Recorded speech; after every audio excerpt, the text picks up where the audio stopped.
This is the largest financial settlement of any kind in Canadian history. $40 billion to compensate First Nations children harmed by an underfunded child welfare system and to initiate long-term reforms. Details of the agreement in principle were released today by the government and First Nations negotiators. Matt Ingram has the story.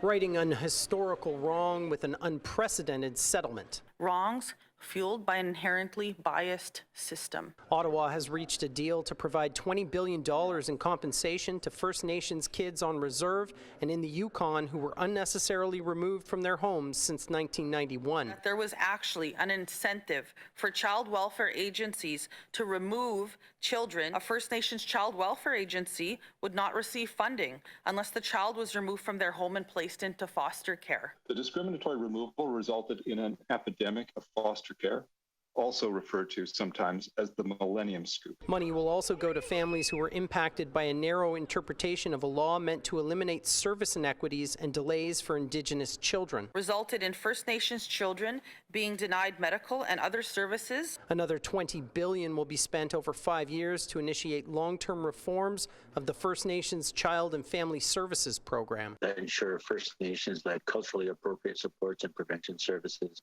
are available. This 15-year legal battle began in 2007 with a human rights complaint that the Canadian government discriminated against First Nations children by underfunding the child welfare system.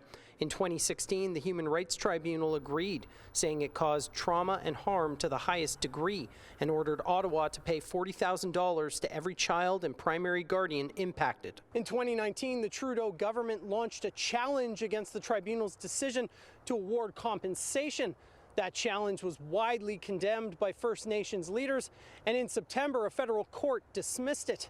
The government did say it would appeal, but today it says it intends to drop that appeal. Once we get the final agreement, it is our intention to drop it. The government says every person impacted will get a minimum of $40,000, but those most significantly harmed will get more. No amount of compensation can make up for the traumas that First Nations children, families, and communities have experienced, but this will begin the process of healing. This agreement in principle, as well as the details of how much compensation each individual gets and how it will be distributed, needs to be approved by the Human Rights Tribunal and the federal courts. The government hopes the process is completed by the end of the year. Matt Ingram, CHCH News.